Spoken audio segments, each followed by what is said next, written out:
Interesting.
Episode number 26, your weekly podcast all about Xbox. If you like that, make sure to subscribe to the channel. If you follow us on audio platforms, I'm not sure when this will be live since we're recording and broadcasting it live, but it'll be up there. Drop us reviews on Apple, really does help us grow. Tell all your friends about it. My name's Kevin, aka the Muffin Man. I'm your host as usual, and we got the normal panel this week. I'm joined by Tom, Garrett, and Aman. How you guys doing? Hey. Good as always. I'm doing awesome. I'm doing Great to great. hear, guys. We got a news pack show this week. Lots to talk about. Not gonna spoil anything. So, as per usual here on Project XTalk, we like to start every week by going around the room and asking what you're playing. So, Garrett, and I want to preface this because our first topic is a game we're going to talk about. So don't talk about this one, in this segment. But other than the main game, what are you guys playing? Garrett, you want to go first? I was playing Last Oasis earlier this week, and if I have to do like a quick 15-second review, the game in and of itself is great. It's a great idea. It's going forward. It's doing its thing. But on the other hand of that, it's a little insulting that it honestly seems like the button mapping was done over a coffee break in a back room. And you can't change it. Like, it is horrible on how it translates to your controller. Like, it doesn't play like any other game that you would think of. It's like you got to get your hands to work on new routines and things. Crouch buttons are in weird spots, and you can't change it.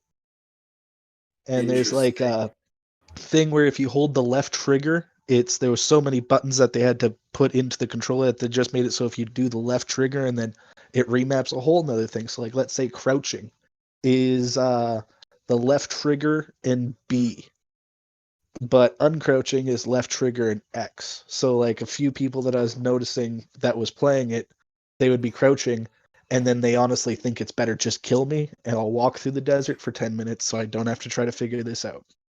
Like, all right. But like, other than that, it's really cool. The PvP is interesting because like you could kill any or destroy anything that's on the upper deck of a ship, but yeah, I don't want to get too far off. Then I played another game that we're talking about later, and I am currently downloading some Pokemon ripoff on the Xbox called Neomon. It's really cool. It's I've sort seen of that takes one. the piss out of Pokemon. Right? And in the trailer, like the thing that sunk it for me was when they're like, there are quests. Then one of the quests was you have to delete my browser history no matter the cost. And I'm like, that's funny. I'll get it. And they don't call them like Pokemon, and it's not like all shiny with the, like the little kids. with like, oh yeah, your Pokemon, they love to be enslaved and forced into these little tiny balls where you wake them up to fight till they faint over and over again. It's great. They love it. In this one, they call them entrapment pyramids. I'm like, it's cool. But it's downloading right now. I'll figure out a little thing to say about it next week. You know what game also has pretty bad button mapping is Immortals Phoenix Rising. Like, why? Yeah, you have to attack with the right bumper. I hate that shit. And then, like, I did not like it. And then they did other thing where you try to map it, and then it would be like, that button's already in use. And it'd be for something you, like, can't unmap. And I'm like, I can't be bothered. So I just got used to it after a while, but I didn't care for that. There was another game recently, I can't remember, where you, like, sprinted with left trigger. And I was like, of course, left trigger, the most common sprint button. I hate when they move it. Like, don't move sprint. It should be a custom. It's left click. That's it. Mm-hmm. Yeah. Aman, what you playing? Oh, well, the only thing I've been playing this week is Outriders. I'm enjoying it so far. It took me a long time to be the first boss for some reason, but yeah, pretty great game so far. We're gonna, like I said, we're gonna save the Outriders talk for now. Okay. So, Tom, what you playing? Well, besides Outriders, I played some Pokemon Shield Crown Tundra DLC because I haven't gotten around to trying their little raids that they do for the new legendaries. Yeah. Pretty interesting.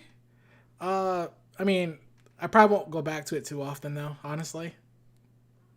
I haven't even picked up the Crown Tundra DLC. Like, I bought the season pass for Shield, and I played the first one. I still haven't even played the Pokedex. Like, I can't. There's too many of them. My brother's like, "Why didn't you just do it? It's easy." I'm like, "It takes so long." No, it's not. It's not worth it. It's so much time. I did it on Alpha Sapphire just for like, all right, this is gonna be the first game I ever completed a Pokedex in because I played every other one, but I never completed a Pokedex. So, that's it now.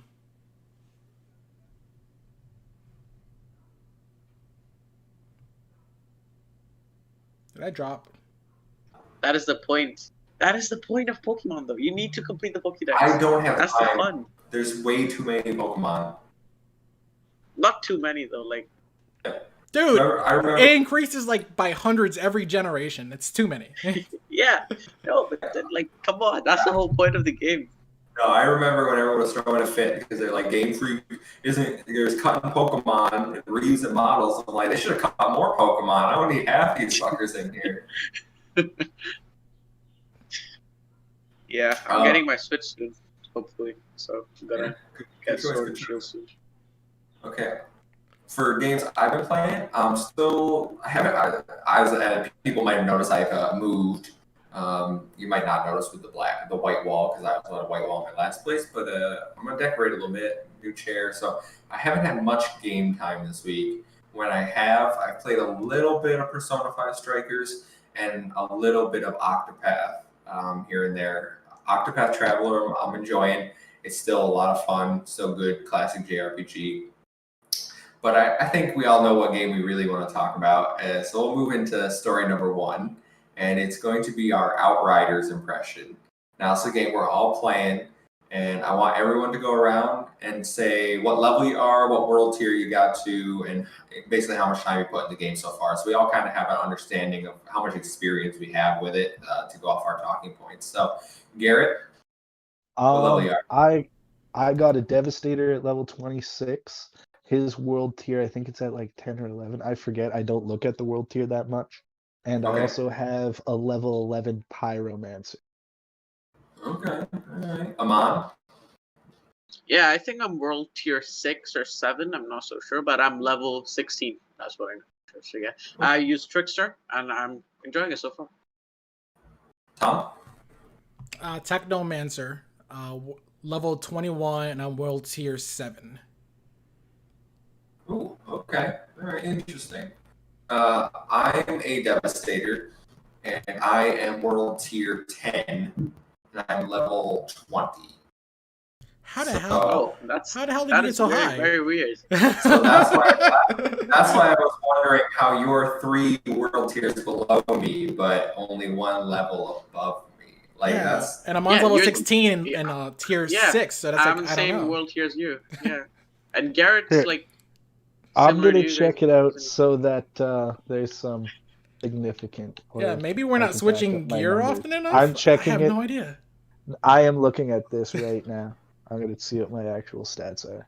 No, I know for a fact those are my actual stats because I've only played this game multiplayer with my brother and my friend, and we're not playing if we're not playing with each other. So we're all level 20. We've kept it on the max world tier the entire time. We haven't dropped it except for one battle, but then we put it right back. So max world tier, and we have it on the auto upgrade, so it's automatically going to the next one available. And we're at 10, and don't want to say where we just beat a giant monster. I don't know how much. That is so vague. You're great with it, actually. Like, Well, there's giant a monster in the and game. got our first legendary. That might. Okay, Okay. I did that. I got my first legendary. So you're way Okay. higher level than me, and I'm at the same spot because I just finished that last night. How many side quests have you done? Because we literally. I've done a lot of side quests. We've cleared the entire map. No, see, from side quests. I've done some, but then I got bored and I just like, let me beat the story and come back to these. So. See, we're doing the opposite approach. We do the story last, then we do all the side quests in the area first. Because I think the side quests. But okay. I think the side quests are actually like probably better than the story.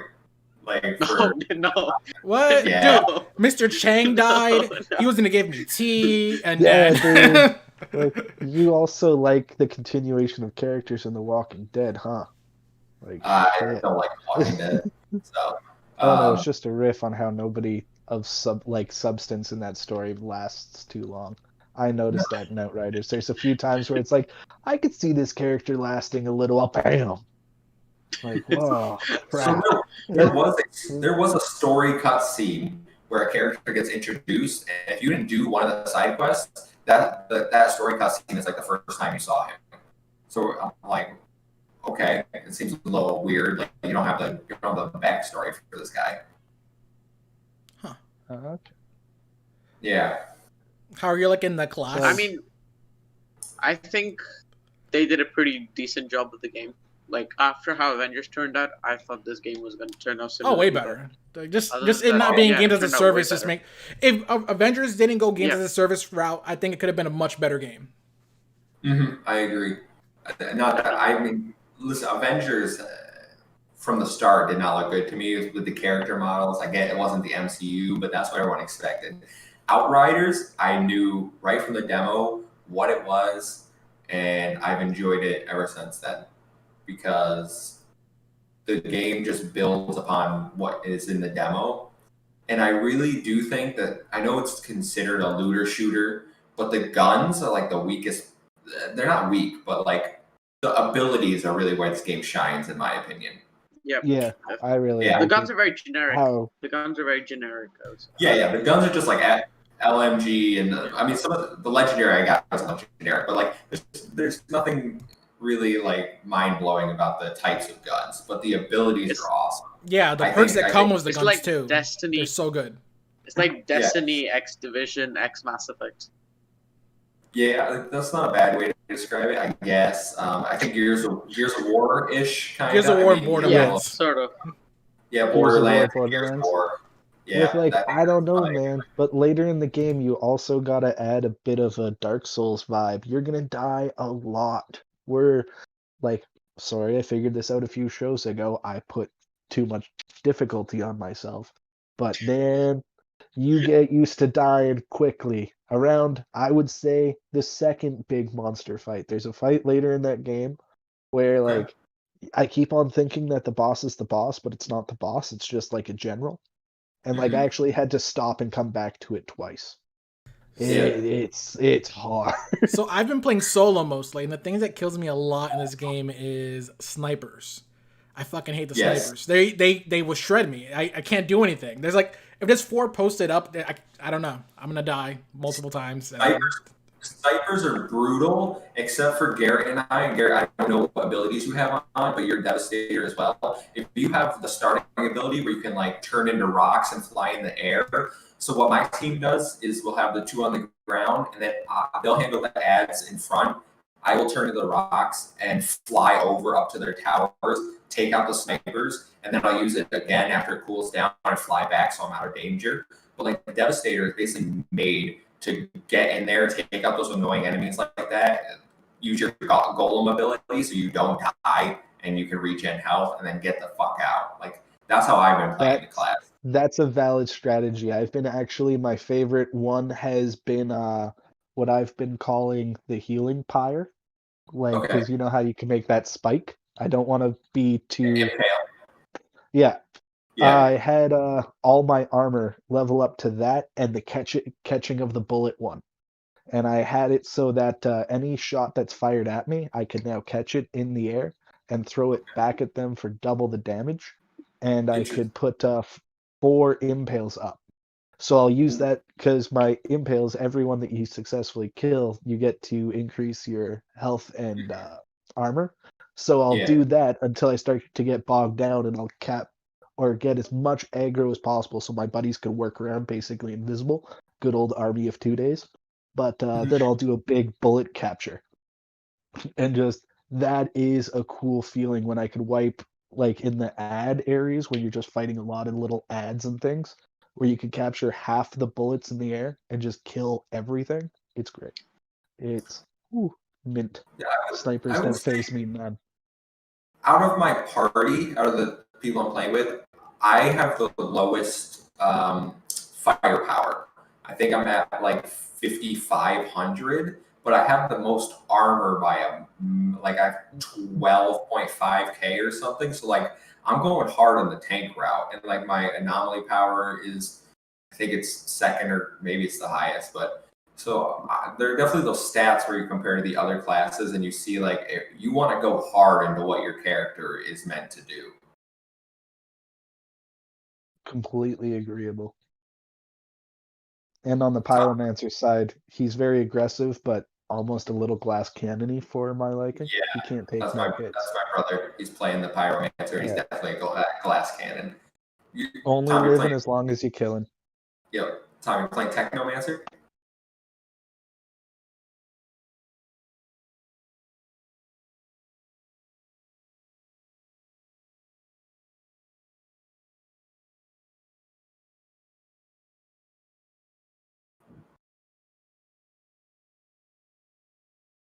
Yeah.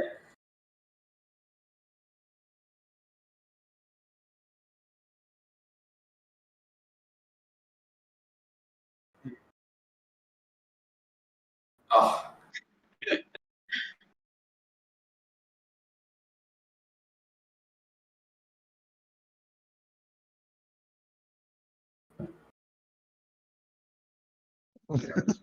It's the bullet capture thing, man. It's not that I'm stronger, it's that one move that I pimped out with all my armor is just crazy. Yeah. Oh, yeah. So I have 2 points regarding Technomancer. My friend is playing Technomancer, and he's probably actually the strongest among us because of one of his abilities, and it's the minigun. He has an ability where it like doubles the ammo and then like automatic reloads at certain you can just keep the minigun shreds the elite enemies. It absolutely destroys them. But I think speaking of Garrett making this guy OP with the mods, the modding system in this game is phenomenal. I don't know if you guys feel that way. Yeah, it's fantastic. Being able to, so for anyone that doesn't know, you every weapon or armor piece you pick up, don't sell them. Don't sell them. Dismantle them. Dismantle everything, because you get to keep the mods that are on those weapons and then choose them to put into your other stuff after the fact. So that's really how you pick and choose. I don't know. Minor correction to that. Don't rip apart everything. Sell your greens. Greens are worthless as far as breaking them down, because you'll find enough iron and stuff to upgrade your things, but green stuff you also want to have a bit of money, because there's a few times that I check out the store, they had purples way earlier than I could have upgraded my stuff to them. And I I just feel like sort of regretted. Yeah.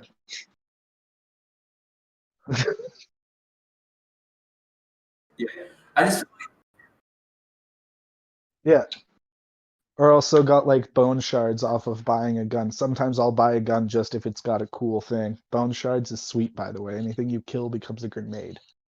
feel like it's not worth my time to go sell the greens is the thing. Like it takes it takes the traveling and like it's just not worth it for especially at later levels where you're barely getting any greens. Yeah, fair enough. Fair enough. Amon, Trickster. That's a class I don't have familiarity Trickster. with. Yes, So Trickster is basically more offensive, but then it's like hit and run. You go attack someone, and then you run away, go hide. It's more of that sort of thing. So what I usually do is I can't remember the name of the ability, but then it's like a vortex shield thing. So everyone inside it slows down, and you're the only fast one. So I just go up to the sniper, do the vortex thing. So he's extremely slow. I kill him, and then from that point, I just kill everyone else because I'm higher than everyone else who's down there. Yeah. So yeah, that's what I usually do. It's more of like Yeah. a trickster. Yeah, it's more of it's like a trickster. Do you guys find that the status effect abilities are as broken as I think as my team thinks they are? Because if you put like slow and ash on a gun, there was that I don't know if you get, but you fight a big bird boss at one point, and the boss literally got froze, ash, and slowed all at once, and it literally did not touch the ground before it was dead. So it was a waste. I was like, oh, that was a good boss fight. Like.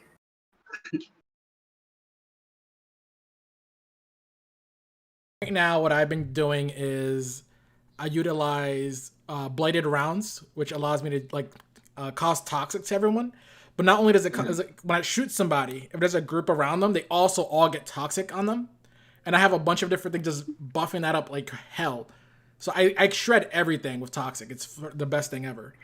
But I do have some other armor perks that like help me like do things like slow them down, and my automated turrets also freeze them. So it's like the best thing ever. Like I can play this build solo, no problem. Besides the snipers. Yeah. So we talked about the gameplay, and it sounds like we're all enjoying it. How do you guys find the story of Outriders? Cheesy 90s movie, pretty much. 80s action movie. It's nothing. It's there. It's kind of how I feel. Like 4 out of 10 at most. It's yeah. I mean, story's fine, I guess. That's not the best part about the game, you know. I think there's a lot of other things the game does better.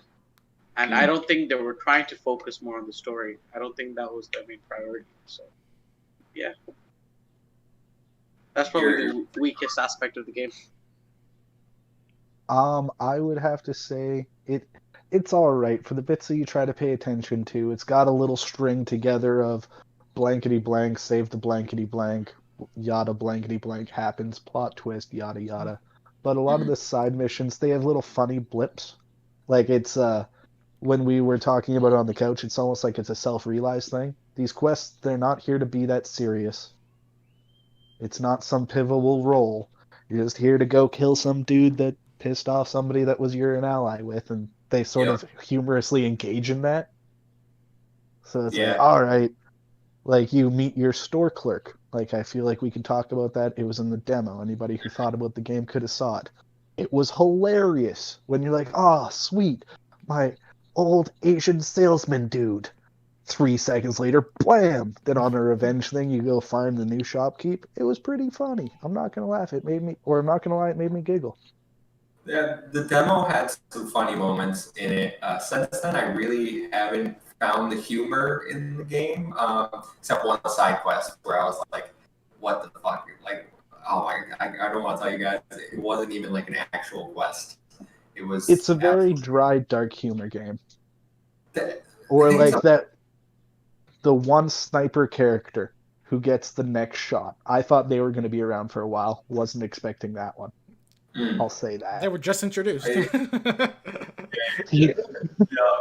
No, I think part of my problem with the story is some of the acting is absolutely atrocious. Like The main character is so bad. I don't know who the voice The actor is. expressions, the bad. facial He's expressions definitely are. not a commanding shepherd. It's like Mass Effect or Andromeda. Commander Shepard. It's like Mass Effect Andromeda.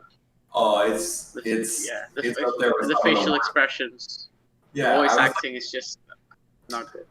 My character was supposed to be having some like emotional scene with some girl, and he just looked like he had an awkward smile the whole time, and like his eyes were like kill me. Like it was the most Slightly soulless- creepy, right? Yes. It's just like, oh, dude, if this was real life, somebody would be standing behind you, making sure that girl's okay. But So it's not all fun in games for Outriders. They did have some issues, specifically with the servers, and they were down most of Friday. They had to do a turn off, turn on the servers. They've had some issues since then. There's a patch coming next week to, they say, fix the connection issues. How have you guys found the connection issue? Have you had these server issues? What's your experience like? Could I go Yeah, on a quick riff? I would say 3 out of 10. There was actually a boss that me and the girlfriend's little bro are both playing it at my house. We just have a second TV, and there's actually one fight where if the boss does a certain move too close to you, you will get front screened on the Xbox, the Xbox One S, the Xbox X or One X, and the Series X. All the same attack. It started being like funny because we weren't trying to beat the boss fight so much more as just cancel that one attack by using your interruptions. It was the only way that we could actually beat the boss. And it was very weird, and it was just that one attack for that one fight that I thought was just so weird. But yeah, if you were too close to it, it would just shut down your front screen you. So that choked me up a bit, and then I noticed a lot of the time when you're playing with people on the older Xboxes that aren't using the same Ethernet connection, they'll drop out of your fights a lot. Like if there's too many grenades or something going off, like I just have mine as the stable one, then people can drop in and drop out of my play, if that makes any sense. Just so then we don't lose host connection every half an hour. I disconnected quite a bit. Like it's just annoying, really. Like it was never anything too serious. Like I'm just beating a level and I'm fighting a boss. They just servers go down and I can't do anything about it. I really wish that this game didn't force me to rely on internet, especially if I'm playing solo. I hated when Diablo 3 did this at launch, and I hate it now with this game. If I'm playing solo, I do not need to be connected to the internet. Period. But whatever. Yeah, pretty much the same. I was playing with some friends over who were playing on PS4. So yeah, they kept dropping out of my game, and we got disconnected quite a lot of times. That was the only annoying. But I didn't face many connection issues when I was playing solo. Only when I was like with a group of people. When I was solo, I didn't face much. Apparently it was real bad with crossplay. Yeah. Oh, right. Well, like I said, I've only played the game multiplayer, and we've had everybody host, so it's really a frustrating thing for me because I pay for really good internet, and we're all on Series X, so there's no crossplay or generational gap there. So Series X, we're all connected. Friday after they put the servers back up, it was like every 40 minutes or something, one of us would get disconnected. It's like fine. And then Sunday was really bad. Sunday was absolutely terrible for connections. Basically, one or both of my party members would get disconnected every hour, every half hour. There was one time where I got disconnected 3 times in a row. So I disconnected, logged back in, disconnected, logged back in, disconnected. And I was like, this makes me not want to play. So it was fine last time I played. I did not have any issues, no disconnections last time we played. So I'm hoping it's kind of working itself out. But it definitely has some issues with either the game just crashing or getting disconnected from the server. And I wouldn't mind so long if it did take so long to log back in. You have to sit on that signing in screen for so long.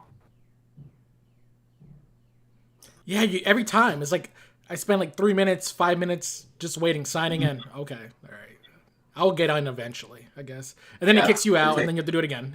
Yeah, it literally takes forever. So overall, I'm happy with the game. Yeah, I think it's a perfect Game Pass game. I think they made a smart choice. What would you guys give it out of 10? Right now, without beating it, 7, 6, 6.5. It's an average game. Oh wow, I'd give it an 8 right now. Really? Yeah, I'd give it an 8. And I haven't even gone to the end game yet. Connection issues. Yeah, if it's not for the connections issues, one of the best games. I like it. I think I'm more with Kevin. I think it's a 7 out of 10. Yeah, not 8. I think. I love shooters. That's perfectly fine. 7 is a good score. Like when people, 7 is good. Yeah, people think 7 is bad, but 7 is good. 8 is very good. Then 9 is great. Yeah. Once you get into like the 6s, you start to like, all right, this game probably has some issues. Anything below that is like, there's just don't bother playing that game. But anybody got any closing thoughts on Outriders before we move on? Free on Game Pass. I'm excited. Go play it, guys. Yeah, free on Game Pass, and excited to see what the DLCs bring. I hope there's a class where I can summon up some of those mutants. I'm down. All right. So, yeah, good game. We'll move on to talking about another game that's coming to Game Pass. And this one was actually a surprise. This news dropped last Friday. So, story number 2, pulling from Xbox Wire. MLB The Show 21 is coming to Xbox Game Pass day 1. They announced that April 20th, the launch day for MLB The Show. PlayStation former exclusive, I want to say, developed by Sony first-party studio. So MLB The Show 21 is coming April 20th for Xbox Series X and S and Xbox One, and Android phones and tablets via xCloud Gaming Beta. So what this means essentially is that we now have a Sony first-party developed game launching day and date on Xbox consoles, and it is both versions. So if you're on last gen, you get that version. If you're on next gen, you get the new version. Now, I'm not a baseball guy, so from that perspective, I don't really care about MLB The Show, but I think there's a lot to talk about here. The fact that it's a Sony-made game launching. So I'll open the floor and get your guys' thoughts on how you feel about MLB The Show coming. I mean, in the UK here, no one knows what baseball is. Like, it's not. I thought MLB was hockey at first. It turned out to be baseball. So yeah, the only American sport I'm moderately interested in is NBA, the NBA. So yeah. Yeah, I think it's only really big in America, Japan. Yeah. So I think it's Hispanic big countries for too. yeah, and I think it's really big for North America. Yeah. Especially coming on Game Pass. It is the most boring sport to watch. Even more boring than golf. I really don't enjoy it. I don't care about MLB The Show too much, but I'm glad it's coming to Xbox, and it coming to Game Pass is even a bigger thing. I feel like it's gonna be like, I don't know, if Sony really had no control of this come to Game Pass, all right, cool. But they have to be feeling a little salty on their end regardless. Like, really? They're putting us on that? It's a low blow. No, see, like, their fan base have to pay like $70 for the game. Well, how are we going to justify this? It's their first. Exactly, it's their first time getting the game, and they're getting it for free. Mm-hmm. Yeah. So I want to address a point that Tom just up. So this wasn't Sony's decision. They came out and said yesterday. I read the Square article. And MLB is the publisher on Xbox. So this is specifically an MLB deal, and we know MLB was the one that pushed them in general to put it on Xbox. So I imagine, and Sony hasn't said anything about it. Like they didn't tweet out like, oh, you can get it on Xbox as well. Like the show Twitter run by Sony, like they haven't advertised this. So this is one of those things. That's the least surprising thing about this. Silence is sort of Sony's I didn't now. Get the part where like why did they put it on PS Plus? Like they should just put it on PS Plus or PS Now. Yeah, I don't think they're honestly, trying to make money though. Thought of that. Well, first of all, PS5 games aren't supported on PS Now, so the next gen version will go to PS Now regardless. But they're not gonna throw away, like, it sells. Like MLB The Show is a pretty good game. Like it sells pretty well. So why did they put it on Game Pass? Like, because MLB put it on Game Pass. Yeah. They want to get the. Why didn't they put it on PS Plus? Like, because then they're losing $70. They're losing $70. They're losing $60 by not putting it on by putting it on Game Pass, aren't they? Well, I mean, this really only applies to people that have both consoles or do the mobile gaming through their Android phone. So I don't know how many people actually own both a PlayStation and an Xbox. I do, but like again with Outriders, this is one of those cases where it's like next gen game. I can play it on PlayStation, or I can just go over to Game Pass and get it for free. So it's definitely a hit, I think, for Sony. I don't think they're happy about this in the slightest. Exactly, definitely. If there's people who only play sports games, and like especially if their top one being MLB, at this point you have no reason to be on PlayStation. Yeah. Come to Xbox, get cheaper games. You'll get Game Pass and a bigger library of games. Mm-hmm. Oh, and one of the big talking points was, so in order to, you don't get, if you buy the next gen version on PlayStation, you don't get the PS4 version. You have to buy the like $100-something Jackie Robinson edition to get both. So stupid. So they're pulling what 2K did and what Call of Duty did. Yep. Cash technique. Exactly. Yeah, I think it's ridiculous. I don't think this is. I saw people who were like, "Well, what did Microsoft give them to get the? Maybe we get a Bethesda game now, or some nonsense like that." Like you do, but it got delayed. No, I saw this person. He tweeted out, "Okay, now that we've given Xbox MLB, what do you want from the following?" So they put Fable, Halo Infinite, Elder Scrolls 6, and Gears of War. Yeah, all the same level. And people were actually going along with it. They were like, "Oh, we're definitely getting Elder Scrolls 6. We're definitely getting Fable now." You guys got Minecraft. You're getting Deathloop. Relax. They're getting Deathloop in September now with the delay. So sad. I don't know. Two sides on that. I wish the PlayStation guys wouldn't be so butthurt about it, because as you were saying, it's not PlayStation that signed this deal, it's MLB. And I wish Xbox guys would stop holding it over the PlayStation guys. They'll go through their humbling, I'm pretty sure. Like how a lot of people were with the original Xbox One. Like just chill. It's a deal. A deal went down. Fable's not going to go over there. Like, there's a huge difference between a baseball game and Xbox's leading IP. I'll put it that way. There's a huge difference. Now, I want to throw something separate on this. Do you guys think that Sony, now knowing that like this coming to Game Pass, and presumably the next one as well would, do you think they will be less hesitant to make an MLB The Show game now? Maybe like just drop the entire thing and make their devs work on something else that they have full control over? Or do you think they make too much money on MLB? That's a hard one. Well. Yeah. How much did it sell though? Like 10 million? 10 million at max? 10 million is a good amount. It is a very good amount. God of War sells 10 million. Yeah, but this is like a copy-paste kind of game, you know? Like, it's a sports game. You don't really have to do much every year.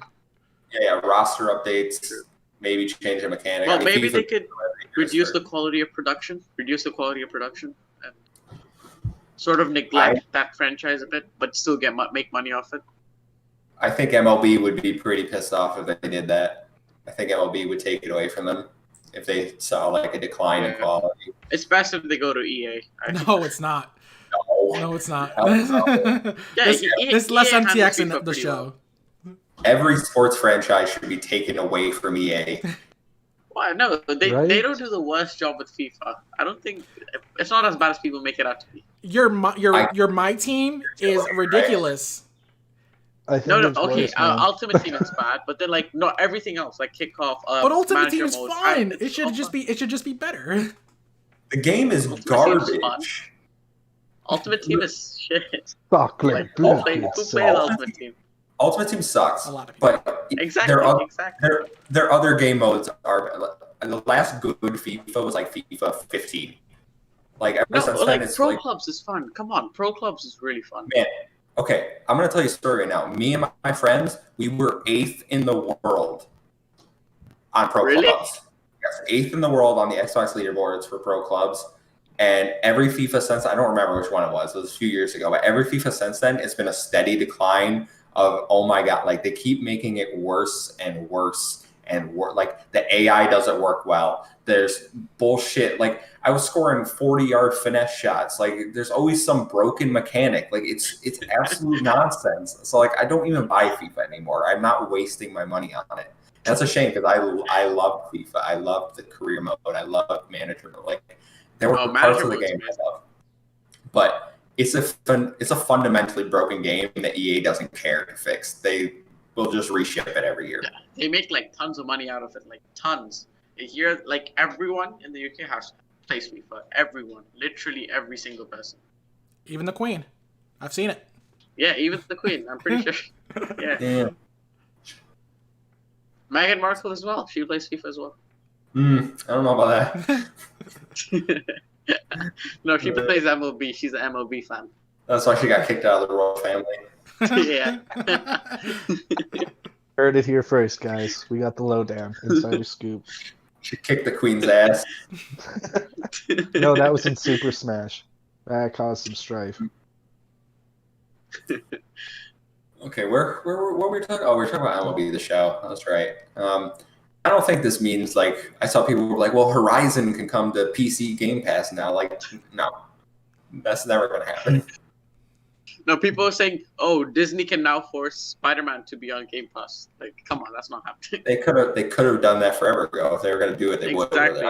And they're not going to risk Tom Holland being taken out of the MCU. Like, if that happens, Sony's probably going to pull him out of the MCU. So, I mean, it's gonna happen a couple years down the line, anyways, right? So might as well just do it as soon as you can. No, but then they can just negotiate a new deal. That's what they always do. Like, they're gonna get so much hate from the fans if they just pull him out of the MCU.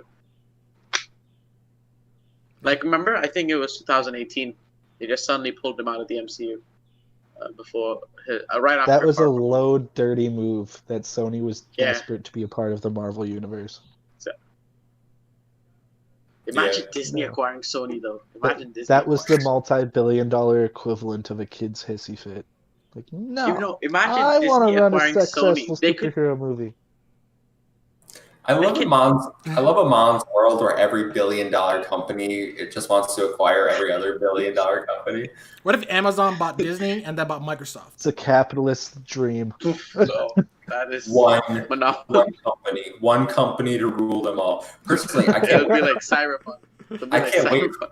I can't wait for my Mickey Mouse healthcare to kick in. So, speed it up. No, but like I think Sony. Oh, that's crazy. I'm pretty sure Disney considered buying Sony. Oh, oops. Craig left. Craig, peace out. Craig left. Somebody get him Bye, back. Bye, Craig. I'll work. Yeah, no, I'm pretty sure Disney considered buying Sony at one point just to get the Spider-Man IP, the movie rights, not the IP.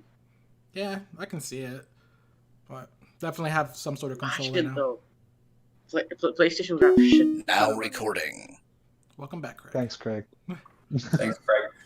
For anyone wondering, that's Craig Arbot. Okay, MLB the show. I think we can move on to story number 3, guys. We spent a lot of time talking about Outriders. I did not know this. Quickly, Lots of thoughts. This is a good game. Yeah.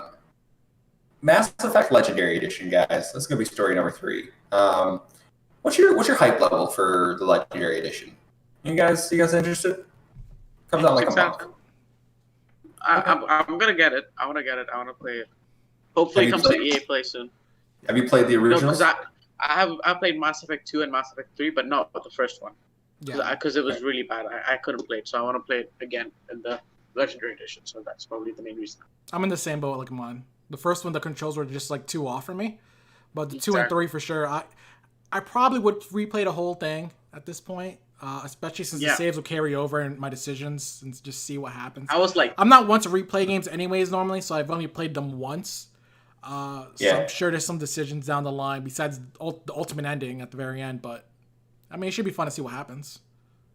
I was like 12 when I played the game, so I don't remember much of what happened. So, yeah, I'm probably gonna play them again.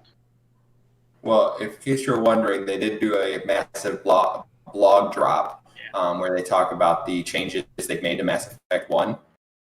They say some abilities have been rebalanced. There's been some smaller tweaks, such as mapping a melee button, because if you didn't know, in the original game, melee was if someone got close to you, it just automatically meleeed. Letting players mark inventory items as junk. They reworked some of the boss fights to make them less frustrating. You can now move the squad mates independently of each other. Basically, in my view, they're bringing Mass Effect 1 more in line with Mass Effect 2 and 3. And I think that's a good thing, because 2 is undoubtedly the best in the series. I don't think anybody will disagree with me there. No, by far, it's the best one. It was great. But yeah, I saw the blog like post. The ending in 3 is pretty shit. Well, no, that's why they had to like redo it with like a DLC or something down the line. Yeah. I didn't play the DLC, so I don't. I really like the blog post, and I really like to see all the visual changes with the graphics that they put on there. It's surprisingly, I thought it was just gonna be like a small update, but it actually looks really freaking good. Like everything looks beautiful. The textures are way more deep. Even compare when you compare them to like the PC builds. So I'm excited to like be able to try this game for sure. Hopefully it comes to EA Play. I don't doubt down the line it will, for sure. I mean, probably just not at launch. Probably. Oh, no way at launch. No way it's coming at launch. Garrett, you like Mass Effect, right? Oh yeah, so I'm just gonna back up all the way to the front, man. Excitement level off the friggin' chain, except for little bit of anxiety already, because you guys know Mass Effect 2, right? My first playthrough, I saved every crew member, and I am not sure if I could remember the same choices like 10, 15 years later. Don't even look it up. Just do it. I just balled through it. Oh yeah, no, I'm gonna do cover to cover on our live stream in little increments based around work. But you just need to I loved 1 through 3, all of it. You do all their quests, right? You need to do all their quests, but at the end of 2, there's for like the big mission, you make like a whole bunch of like a little string of choices. Yeah, where to send who and okay. Yeah, but the thing is, with it being carried over to number 3, you actually got like a bit of a bonus when you could get your full original cast from 2 coming back, right? Not all of them. There's a few voice actors that didn't come back, so they didn't make it into 3. But a lot of them, right? Like, I know a buddy, and supposedly there's like a way to kill Garrus off in the second one, and I'm like, who would even replace him in the third? That happens? And I just sort of lucked my way through it, so I was like, oh my god, I could kill some of my favorite characters at the end of 2. If Garrus dies, then you should just restart the game. Like, you just killed the best character. Everyone needs an alien best friend who has very stoic moments. They tried to replicate that with the lion dudes in Andromeda, but those guys have way too many feelings. Oh yeah, I never played Andromeda. That's the only Mass Effect game I haven't played. Good, don't. I played Andromeda. It's not as bad as everyone says. Yeah, it's not nearly as bad as everyone says. I wanted to play it, but then my friends told me don't play. It's pretty shit. So I mean, it's still the worst out of all 4 of them, but it's not nearly as bad as the first 3 were like really good. So like the first 3 were like almost all 8s and 9s. Yeah. So like this like a 6. Yeah, probably. Yeah. If that, like, I don't know. I'd say 5.5. I didn't find any of the alien species engaging. I really like the lore building with 1 and 3, how you could go back and look at the planets. Like, the weird jellyfish dudes and their co-relationship with the Drell, like the lizard assassin dude. Like, they have a really cool thing going on in the background. Like, One thing that they are fixing, and this is probably a significant change for anyone that's played 1, is the Mako, the tank vehicle you drive. And if you played 1, you know that it was garbage to control. Absolute garbage. The most dreaded thing about the game. Yeah. Not looking forward to that. They've improved the handling, camera, shields recharge faster, new thrusters for speed boost. So they're definitely making it not nearly as frustrating to navigate those planets when you get dropped on it. Very excited for that. I still don't know if I'm going to get the game day one. This might be like a on sale. Not day one. Yeah, it's hard. It's hard for me to like because I've already played them and I already know everything. So like, yes, it's remastered. Yes, it'll have better frame rates, but like it's already something I've experienced. So as much as I love it, I don't know if it's something I'm willing to pay $60 for at the moment. Same. Yeah, same here. I got a lot of shit on my backlog. I need to finish those. Then I'm probably gonna get to that. Yeah, I have a lot of stuff to play, which I've bought. I've bought some stuff and I still haven't played them, so I'm gonna finish those. Then hopefully, don't buy things like anymore, around Mom. Thanksgiving. Yeah, no, that's a problem. I buy a lot of stuff that I barely play them. I think Gamepass just makes it worse because every time something new comes up, I'm like, oh, I'm gonna download this, but I never play it. All right. Well, Mass Effect, a little over a month, I think, or about maybe a month exactly. I don't know. But we'll move on to story number 4. And I think this is our last news story, unless I'm mistaken. But E3, guys, it's back. Ooh. Yay! Yay! No more summer games bullshit. Exactly. Well, that's not Summer Game Fest is still happening. It's only like 3 weeks now, Jeff Keighley said. So, but No, 5 months. So that's better.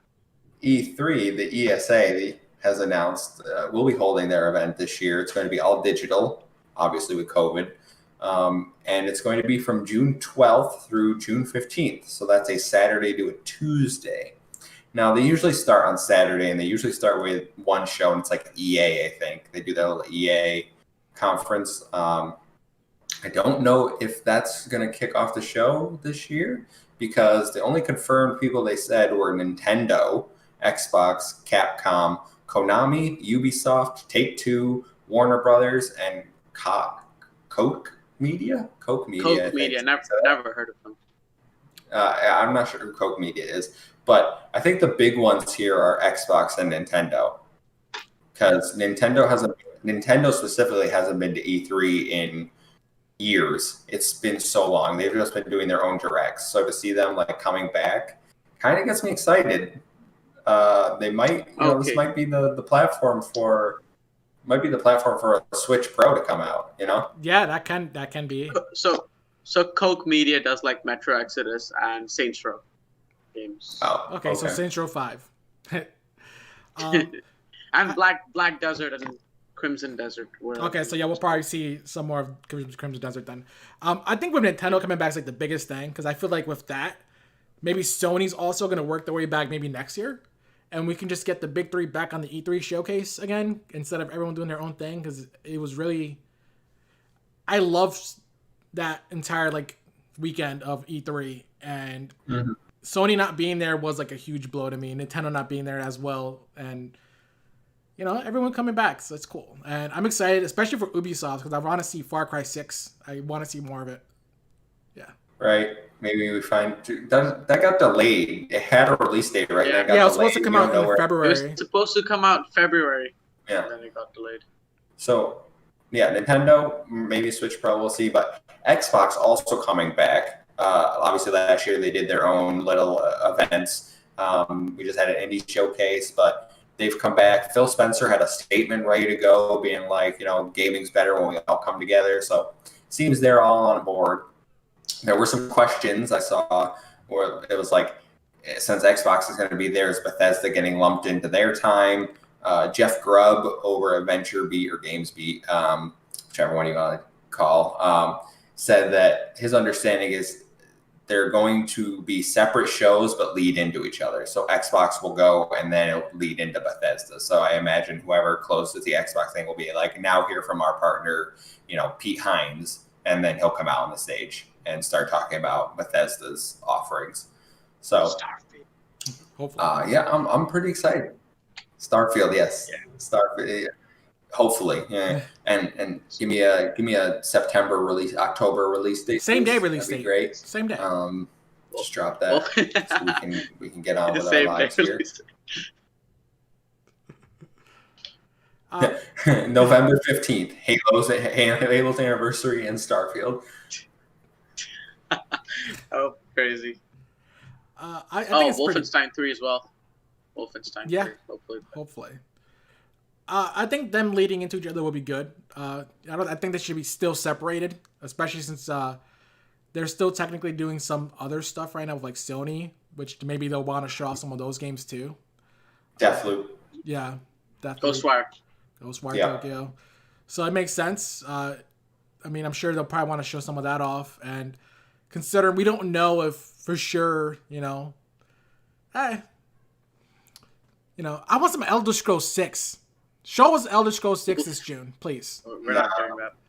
Concept art, bro. That's what you'll get from Elder Scrolls 6. You get some concept art. We saw like the flyover, now they can just do like a, instead of a flyover, a walkthrough.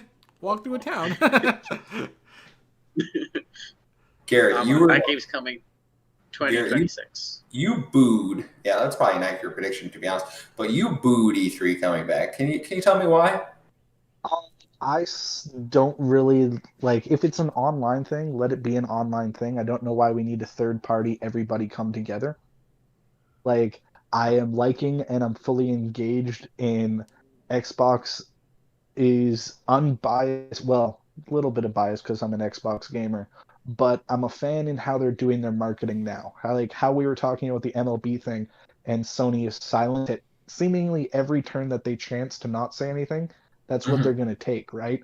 Well, Xbox is whooping their marketing team by doing what? What are they doing so special other than their job?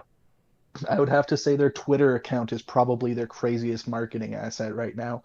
And all that it's doing is its job. I like this new engagement. I think it's weird how we have to pay a third party, being the E3, whatever the actual abbreviation is for the company, right? The ESA, to just, all right, guys, like, just talk, send a quick email to the other companies. Hey, we're going to give the gamers a thing. Let's all just do it at the beginning of June. Right. I just don't see it as it's a great thing anymore. It's just, let's go back to the past because it's nice. I think it's new patterns are developing in marketing, and we just don't need it. We've outgrown it, and it's weird that we're trying to force a shoe back on. So my only issue with this one, because I don't agree with what you're saying, because E3 does bring a lot to the table. Especially my biggest thing is like exclusive interviews. We get to learn more about games, different press coming at them, asking different questions, and I feel like that's the thing. Besides just the trailers that they show, like that part, like gives us a lot of information about these games. Information, that we otherwise wouldn't have gotten before. Already got a counterpoint. What? But all right. So what do you want to talk about for the other, 53 weeks of the year after we get the development interviews out? Like, I'm liking it for our aspect as well as people who talk about this sort of information. When stuff trickles out throughout the year, it doesn't have to be crazy stuff. But I liked how there was a little show with the ID at Xbox, right? It gives us things to talk about more. It gets more of a buzz about it instead of like this weird hegemony when everyone gets together. We have E3, everything goes well, and then it's a weird console war when PlayStation trickles out little things throughout the rest of the year, right? Like I was saying, I like the new direction that it's going. It just sort of seems like we're getting back into old patterns that don't necessarily need to be. But I just want to add one quick thing. Yeah, go for it. E3 also gives like them a big platform and gives them like television deals to be able to stream their shows live. So you're otherwise getting a bigger audience than you would with these smaller IGA Xbox events. Not everyone's going to stream this stuff. Somebody might want to watch it on what is that, on Spike TV? Is that where they used to do it? There's my counterpoint right there. What channel would even have that on now? Who here's got cable? I haven't had cable or satellite in my house in 8 years. If it's not on YouTube, or like, sure, E3 can happen if they get a streaming deal on Netflix for me. Till then, don't care. Get with the times. I don't care. Before, I watched it online, or if it was while I was at news, I quickly picked up my YouTube video and scanned through for the trailers on my lunch break. Perfect. This is interesting because I'm gonna take a middle ground here. Somebody say I'm pussying out, but I get what you're saying, Garrett. How you like the information coming out slowly over the year, so it's like a constant, always something to have and be excited for, always something to look forward to. That being said, I hated last year. It was not yeah, fun. but that's the first time that they did that. I understand, but I don't see how it's going to be any better if everyone keeps doing their own events. Like, we just got a Resident Evil showcase announced. Like, we don't the last one was absolutely pointless. This one's going to be absolutely pointless. We don't need an entire showcase dedicated to Resident Evil. The last State of Play, pointless. The last Nintendo Direct, pointless. Like, okay, wait, the last State of Play was not pointless. It was absolutely pointless. Only thing they announced. Final Fantasy VII thingy. Yeah, that's great. the only thing. Great. Whoa. If there's a narrative here when post. he's defending Final Fantasy, just want to stop and recognize that for a second. Every other upgrade has been a fucking blog post. We do not need a compressed video showing us stuff that most people are like, I don't really see a difference on my 720p stream. It was pointless. Let's be real. I didn't need more Crash 4. Like, I already own the game. So I just think there's a lot of presentations throughout the year that are redundant, pointless. We see the same game over and over again. I would rather have it condensed to a specific time frame, and that being June, where E3 and Game Awards. Yeah, E3 and Game Awards is really all I need. I know Jeff Keighley's trying to do this, Summer Games Fest where we have 3. At least he's condensing it. 3 weeks is a lot better than 3 months where I didn't know what was going on when, and you tuned in expecting something and you get something completely different. So I definitely think it needs to be a condensed time period. Maybe we don't. Maybe we need. Maybe it isn't just Game Awards and E3. Maybe we need something in the fall. So we'll have a summer, or we need something beginning of the year.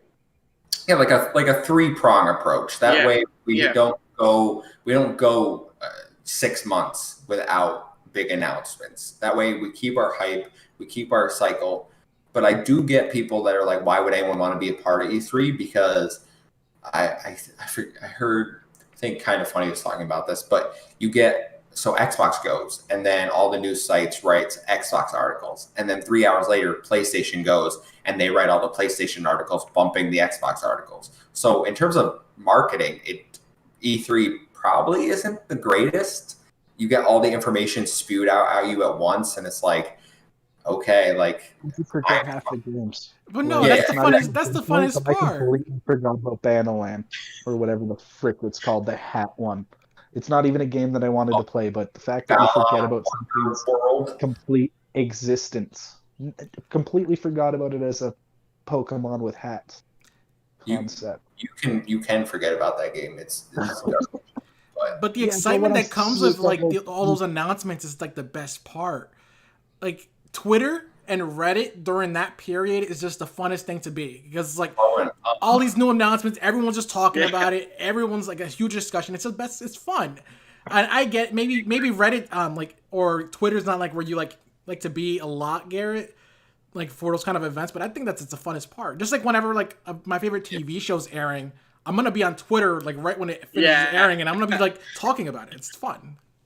I agree with you. As someone that enjoys like live discussions or like post-episode discussions of like TV shows, you go on Reddit, see whatever. Like, did everyone else think that episode was absolute garbage, or am I like crazy? Yeah, no, I think I'll take middle ground in this as well. I see Garrett's point. Like, if we get less information throughout the year slowly, it gives us more talking points for the podcast, so that helps. I mean, I guess for that, yeah. Yeah, that's pretty much. And then I think I like the E3 and Game Awards format because, it's something to look forward to. Because Game Awards usually won't disappoint. Because there's usually like around 6 months gap between E3 and Game Awards. There's probably a lot of announcement building up, and we're going to see the best ones there. So we won't see these smaller events and get disappointed by them. Yeah, I'm with you. I definitely think E3, yes, we're going backwards in a sense, but if the old thing worked better than the new thing, until we figure out a better system, I think the E3, and we don't really know what this E3 is going to look like. They just said they have commitments. we don't know if it's going to be the full-blown press conferences that we're used to. It could be a showcase of trailers and mix and matched in between everything, So it remains to be seen until we get more information. But personally, for me, I'm excited that it's back. I completely get your standpoint, though. Thank you. Yeah, you're welcome. Good debates here. Does anyone have anything else before we wrap the show up? I know there was the Battlefield Kojima. 6. Oh, Battlefield right. 6. Rumors, yeah. I know the Kojima rumor was going around. Jeff Grubb kind of, we talked about that weeks ago. Go check out the podcast on that. It's kind of, I don't know why everybody's freaking out about it now. What I said then still is relevant now. Yeah, it's okay. But Battlefield 6, yes. There's a rumor that that's coming to Game Pass. And Aman, you were the one that brought you found the rumor. So where did this come from?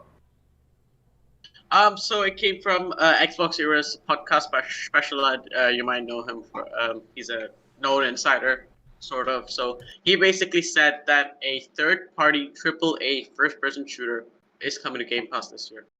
So I narrowed it down to 2 games, which are Back 4 Blood and Battlefield 6.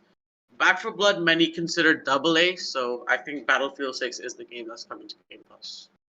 Yeah, if it's AAA, it's not Back 4 Blood. Yeah, or Call of Duty, but that thing's 400 gigabytes, and that probably won't even fit on a Series S. So I doubt Xbox are going to go for that. Yeah. Also, Activision would rather cut off their own fingers of every executive before they put one of their games on Game Pass. Yeah, they love money too much. Yep. I think Battlefield 6 will make sense, especially since we already have EA on it. Yeah, EA Play. Yeah. Oh, they could just add Battlefield 6 to EA Play. That's how we get it. Well, yeah, that's how I figured it would work anyways. Yeah. And in that case, then technically, does Sony have EA Play? Yeah. So I mean, then technically they can get it too, if that's the case. But then they have to pay a separate fee for that. Yeah, but it's like $5 a month. It's not a lot. Yeah. Yeah, it's nothing. I think that's reasonable. I'm inclined, if that rumor is true, to believe that it's Battlefield 6, unless there's some hidden first-person shooter. Now you have okay. Now you have my attention, because I don't care about Battlefield. Titanfall 3, though, I'll hop in and play some multiplayer for a bit, though. I like Battlefield. Battlefield's pretty good. I like the story in their games. I mean, it's just compared to Call of Duty, it's kind of lacking, right? I don't even like Call of Duty, the campaign. I think because I don't play multiplayer a lot. I think the campaign is much better in Battlefield games.